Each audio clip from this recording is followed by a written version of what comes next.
주님의 탄생을 거룩한 탄생이라 그래서 성탄이고요. 메리 크리스마스, 그러니까 크리스마스, 그리스도로 오신 주님의 정말 즐겁다, 기쁘다. 우린 그렇게 표현합니다.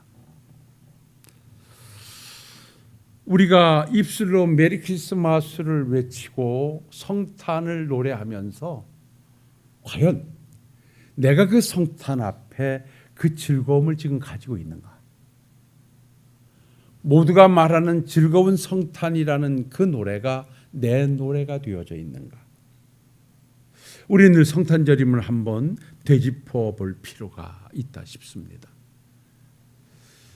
제가 어느 사이트에 들어가 보니까 한국 교회가 퇴보하는 이유를 5가지로 쭉 열거하는데 삶의 질의 높아짐이 가장 큰 원인이다. 그러다 보니까 주님을 의지하기보다는 자신들을 내세워 사는 삶으로 이 프레임이 전환되다 보니 자꾸만 신앙은 퇴보하고 신앙의 퇴보는 교회의 퇴보를 가져온다. 그 결정적인 것은 코로나 시대를 겪으면서 그 어려움 속에서 하나님의 능력을 의지하기보다는 사람의 방법을 따라 그것을 만들어 헤쳐가다 보니 하나님을 의지하는 믿음은 퇴보됐고 그래서 신앙의 퇴보는 교회의 퇴보를 가지고 오고 있다라고 말을 해요. 그래서 우리나라가 가장 왕성하게 교회가 성장하고 성도들의 신앙의 열정이 있을 때가 1960년대랍니다. 그러니까 1960년, 70년, 80년까지의 절정이고 그 이후로부터는 쇠락하기 시작해서 정말 상상 이상의 모습이 오늘의 모습이다라고 진단하는 것을 봤습니다. 그러면서 거기에서 대표적으로 보여지는 것이 뭐냐? 성탄절 문화라고 하는 것입니다. 간소화되어지고 입술로는 즐거운 성탄을 노래하는데 삶에서는 그 기쁨이 보이지 않는 것. 그래서 이렇게 성탄절과 노래함이 이반돼 있음이 오늘의 아픔이라고 진단하는 것을 봤습니다. 그렇습니다. 저도 오늘 메리 크리스마스를 외치면서 과연 주님의 성탄을 내가 즐거움으로 간직하고 오늘에 이르러 있는가? 우리는 주님의 탄생을 왜 이렇게 기뻐하는가? 라고 한다면 그건 간단합니다. 복음으로 오신 예수님이시기 때문에 그렇습니다. 내 신앙이 바로 정리되어 있는가? 이 사람이 정통 신앙을 가지고 있는가? 잘못된 신앙을 가지고 있는가를 진단하고 판단하고 대화 속에서 내 신앙을 점검해 볼 수 있는 유일한 길은 내가 복음 안에 붙잡혀 있는가 하는 것입니다. 주의 성탄이 즐거운 것은 복음으로, 좋은 소식으로, 구원의 소식으로 오신 예수님이시기 때문에 그렇습니다. 나를 위해 이 땅에 오신 예수님, 나를 위해 십자가에 죽으신 예수님, 그리고 나를 위해 의롭다 선언하시기 위해서 부활하신 예수님, 그리고 내가 있을 곳을 만들기 위해서 하늘나라로 올라가신 예수님, 그리고 우리가 신앙 고백에 따라 때가 되면 하나님의 시간에 맞춰 우리를 다시 데리러 오실 재림의 예수님. 이게 복음입니다. 그런데 재림의 복음을 가지고 이루어졌음을 이야기하거나 내가 재림에 관계된 자라고 하는 자들이면 이건 누구를 막론하고 상종하지 말아야 할 사위들이요 이단들이라는 것입니다. 왜냐하면 재림의 복음은 이루어지지 않고 있기 때문에 그렇습니다. 아무리 기도를 많이 하고 아무리 성경을 많이 알고 아무리 어떤 것을 가지고 있다 할지라도 주님의 재림을 건드리는 자는 이단입니다. 우리 주님께서 복음으로 오셔서 이루어진 복음이 바로 하늘 보좌를 버리고 오심이고 십자가에 죽으심이고 부활하심이고 승천하심입니다. 지금도 하늘 보좌 우편에서 우리를 위해서 일하고 계시는 주님이 우리의 구주이신 줄로 믿습니다. 성경은 말합니다. 아버지가 올 시간은 아무도, 심지어는 얼마나 그 시간이 깜깜하게 묶여 있는지 우리 주님께서도 모른다고 말씀하실 정도였습니다. 주님의 오심은 전 세계가 다 뒤집어지는, 모든 것이 끝나는 그러한 주님의 재림이기에 초림처럼 마귀간에 그야말로 차분하게 오실 예수님이 아니라는 것도 우리는 잘 알고 있습니다. 좋습니다. 오늘 제가 이 복음에 관한 말씀을 여러분들과 함께 나누려고 하는 것이 아니라 우리 주님의 성탄을 즐거워하고 기뻐하는 것은 바로 복음으로 오신 예수님이시기 때문에, 복음으로 오신 예수님이 무엇인가? 오늘 말씀에 이렇게 말합니다. 천사가 이르되 무서워하지 말라. 보라, 내가 온 백성에게 미칠 큰 기쁨의 좋은 소식을 전하노라. 그 큰 기쁨의 좋은 소식이 무엇인가? 여기서 이렇게 말합니다. 오늘 다윗의 동네에 너희를 위하여 구주가 나셨으니 그리스도 주시니라. 오늘 바로 우리가 성탄을 즐거워하고 기뻐하는 것은 오신 분이 구주로 오셨기 때문에 그렇습니다. 구주로 오셨다는 것은 무엇인가요? 바로 우리의 주님의 성탄은 죄인을 구원하시기 위해서 오심이었다는 것입니다. 다른 데 있지 않습니다. 왜 주님이 이 땅에 오셔야만 했는가? 왜 하나님이신 우리 예수님께서 하늘 보좌를 버리시고 사람의 몸을 입고 이 땅에 오셔야만 했던가? 우리의 죄를 사하고 우리를 구원하시기 위해서 구세주로 예수님이 오실 수밖에 없었던 것입니다. 그래서 로마서에서는 이렇게 말합니다. 모든 사람이 죄를 범하였음에 하나님의 영광이 이르지 못하더니 그래서 예수 안에 있는 속량으로 말미암아 하나님의 은혜로 값없이 의롭다함을 얻은 자 되었느니라 그럽니다. 그런데요, 이 앞서서 누가복음 19장 10절에 보면 인자가 온 것은 잃어버린 자를 찾아 구원하려 함이라 그랬습니다. 우리 주님이 이 땅에 오신 목적이 무엇인가? 잃어버린 자를 찾아 구원하시기 위해 이 땅에 오셨다는 것입니다. 아담의 범죄 이후에 죽은 영혼들을 다시 되찾아 하나님의 형상을 되찾아주고 살려주시기 위해서 이 땅에 오셨다는 것입니다. 그래서 마태복음 1장 21절에 아들을 낳으리니 이름을 예수라 하라. 그는 자기 백성을 그들의 죄에서 구원할 자이심이라 말씀합니다. 우리 주님이 왜 오셨는가? 우리를 죄에서 구원하여 하나님의 자녀 삼으시려고. 그래서 예수님이 오심이 우리는 기쁘고 즐겁고 감격스러울 수밖에 없는 것입니다. 그렇다면 여기서 우리가 하나 더 깊이 한번 들어가 볼 필요가 있죠. 왜 나는 구세주가 필요한가 하는 것입니다. 제가 오늘 예배를 드리기 전에 잠깐 장혜미라는 아이하고 대화를 나눴습니다. 뭐라고 나왔냐면 너 정말 성탄이 기쁘냐? 그랬더니 나를 어떻게 보고 묻냐 그래요. 내가 볼 때 그렇게 기뻐하는 모습이 안 보여서 그래서 기쁘다 그래요. 왜 기쁘냐? 구주로 오셨기 때문이라 했어요. 구주가 왜 필요하냐? 천국 때문에 필요하다 그래요. 그럼 천국은 어떻게 가냐? 죽어서 간다 그래. 죽어서 그러면 육체가 땅에 들어가는데 뭘 가냐? 그러니까 영혼이 가는데 그걸 날 지금 우습게 보냐? 그래서 그래 네가 알고 있구나.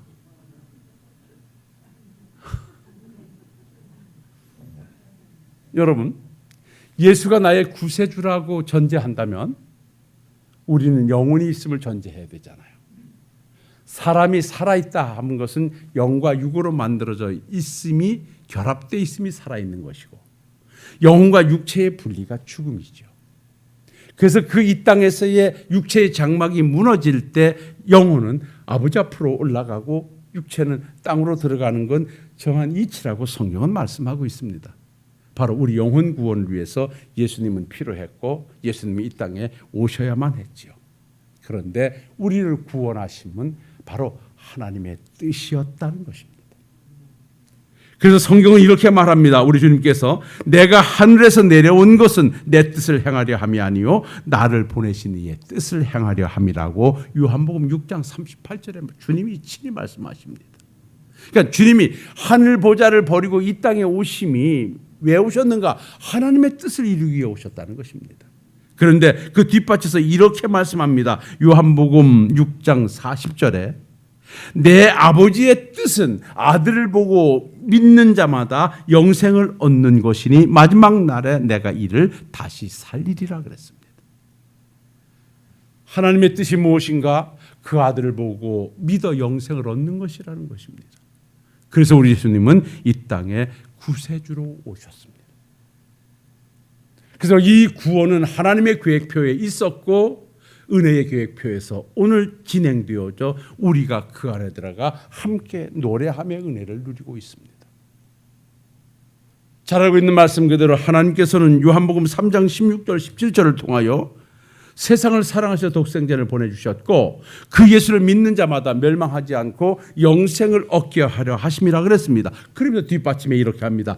하나님께서 그 아들을 세상에 보내신 것은 세상을 심판하려 하심이 아니라 예수를 통하여 구원 얻게 하려 하심이라.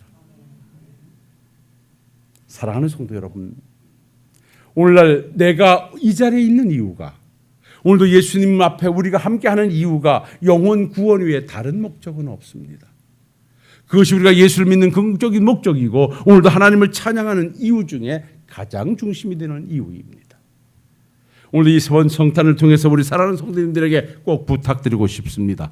진정 성탄의 즐거움이 여러분들의 즐거움이 되시고 성탄의 기쁨이 여러분들의 기쁨이 되신다면 구원의 은혜에 감사하며 구원의 노래를 부르며 구원받은 자도 오늘도 멋지게 성탄 앞에 살아가시는 우리 식구들이 되시기를 주의 이름으로 축원합니다. 이렇게 영원히 죽어 마땅한 우리들. 그래서 빌립보서 2장 예배서 2장 1절로 이렇게 말씀합니다. 죄와 허물로 죽었던 영혼들을 살리셨도다. 우리는 사실 진노의 자녀로 하나님을 등지고 세상의 공중의 권세 잡은 자를 따랐던 우리인데 하나님께서 예수님을 보내주셔서 십자가에 죽어 우리의 죄를 사해 주시고 우리를 거기서 건져내 주심으로 말미암아 그 은혜에 힘입어 믿음으로 말미암아 구원을 얻었다.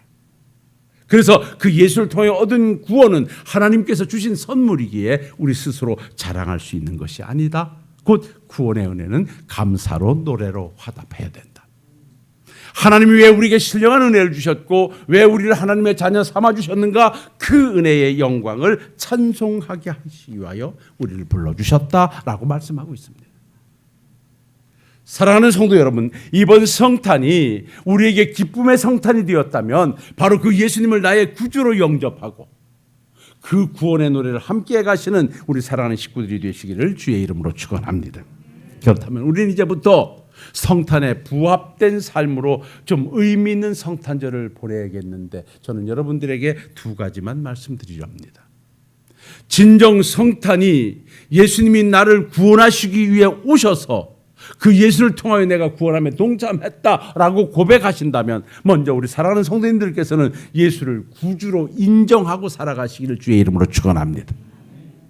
예수님을 나의 주님으로 고백하셨다면 우리 주님 앞에 종된 삶을 살아가 주시기를 주의 이름으로 축원합니다. 우리 신앙의 태보는 다른 데 있지 않습니다. 말과 행동의 일치가 이루어지지 않는 데서 문제는 시작됩니다. 이 자리에서 저도 마찬가지고 여러분들도 마찬가지고 예수님을 주님이라고 부르지 아니하시는 분은 한 분도 안 계십니다. 모두가 다 예수님을 주님이라 부르고 하나님을 나의 아버지라 부르십니다. 동일합니다. 근데 달라지는 데서는 어디에서 달라지는가? 입술로는 주님이라고 부르는데 삶은 주님과 관계가 없다는 것입니다.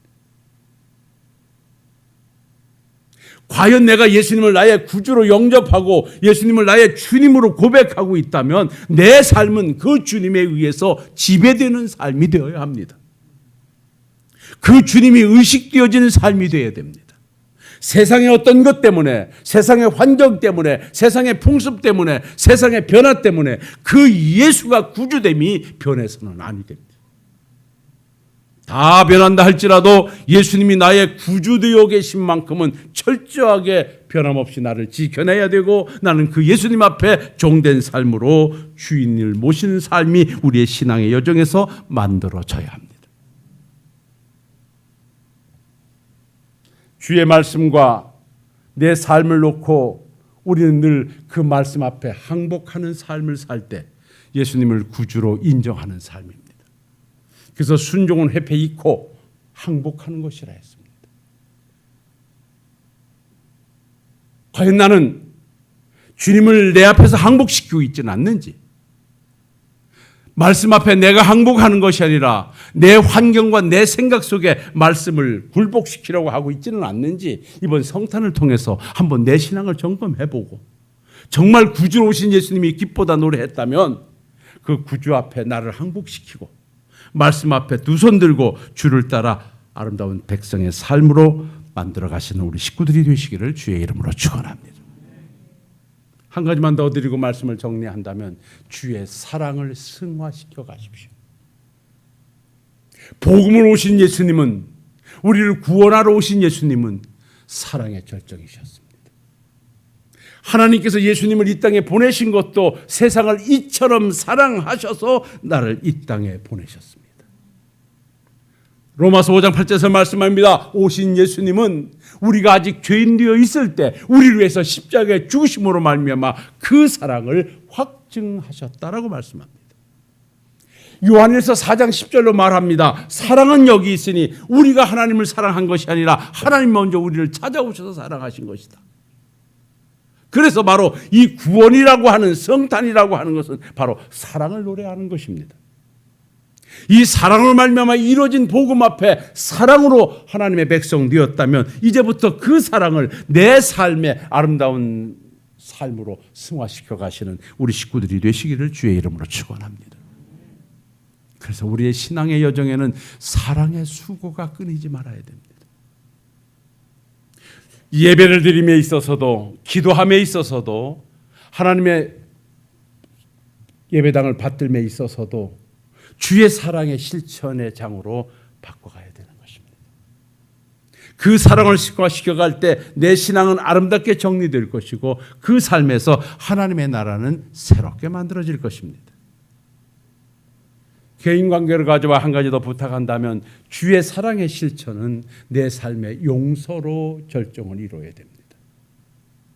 이번 성찬절을 통해서 우리 한번 스스로 내 마음을 비우시는 여러분들이 되시기를 주의 이름으로 부탁합니다.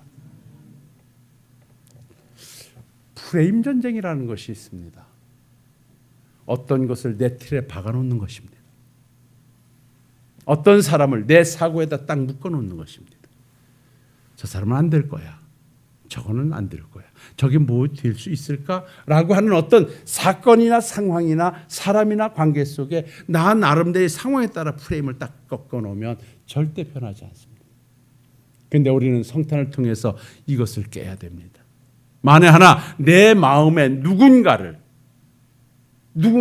내가 가둬놓고 그 프레임 안에 집어넣고 지금도 풀어내지 못하고 용서하지 못하고 사랑하지 못하고 그 아픔을 자꾸만 끄집어서 그를 공격하고 있다면 하나님이 나를 무조건 사랑하셔서 자녀로 자리매겨 주셨던 것처럼 내 마음의 미움을 풀어내고 마음을 비우시고 사랑을 용서로 만들어 가시는 우리 식구들이 되시기를 주의 이름으로 축원합니다.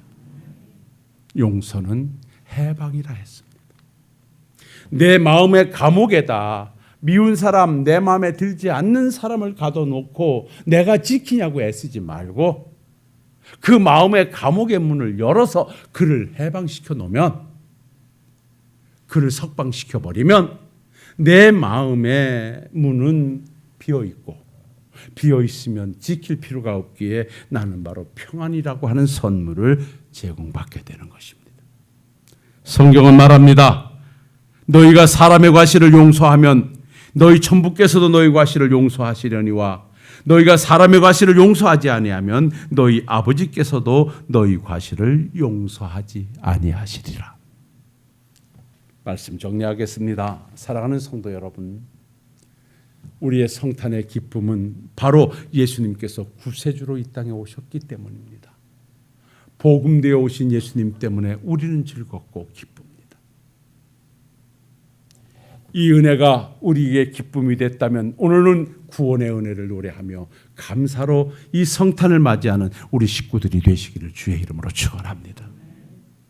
성탄을 통해 내가 하나님의 자녀로 자기매김되었음이 정말 감사하다고 하면 이제부터는 성탄에 부합된 삶으로 예수님을 나의 구주로 나의 주님으로 영접하고 모시고 순종하며 그 믿음의 길을 가시는 우리 식구들이 되시기를 바랍니다.